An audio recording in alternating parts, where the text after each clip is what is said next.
Sejarah Pangeran Diponegoro. Latar belakang. Pangeran Diponegoro lahir pada tanggal 11 November tahun 1785 di Yogyakarta dengan nama asli Bendara Raden Mas Mustahar. Ia adalah putra Sultan Hamengkubuwono III, tetapi memilih tinggal di luar istana karena tidak setuju dengan gaya hidup bangsawan yang terlalu dekat dengan Belanda. Diponegoro dikenal sebagai sosok yang religius dan peduli pada nasib rakyat kecil. Perang Diponegoro tahun 1825 sampai tahun 1830. Pangeran Diponegoro menjadi tokoh utama dalam perang melawan penjajahan Belanda yang dikenal sebagai Perang Diponegoro. Perang ini bermula dari ketidakpuasan rakyat terhadap kebijakan kolonial yang memberatkan, seperti pajak yang tinggi dan perampasan tanah. Salah satu pemicu utama perang adalah keputusan Belanda untuk memasang patok di tanah leluhur Diponegoro di Tegalrejo tanpa izin. Hal ini dianggap sebagai penghinaan besar, sehingga Pangeran Diponegoro mengangkat senjata pada tanggal 20 Juli tahun 1825.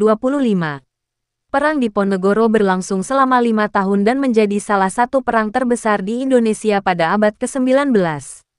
Diponegoro menggunakan taktik gerilya, yang membuat Belanda kewalahan meskipun mereka memiliki kekuatan militer yang lebih besar. Dalam perang ini, ribuan prajurit Belanda dan pejuang pribumi gugur. Pengkhianatan dan penangkapan. Pada tahun 1830, Pangeran Diponegoro diundang untuk berunding oleh Jenderal de Kock di Magelang. Namun, perundingan ini ternyata adalah jebakan.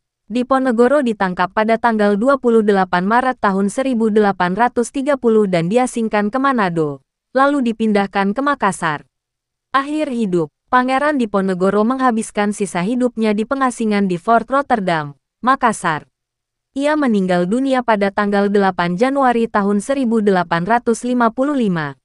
Meskipun ia tidak berhasil mengusir penjajah sepenuhnya, perjuangannya menginspirasi generasi penerus dalam upaya merebut kemerdekaan Indonesia.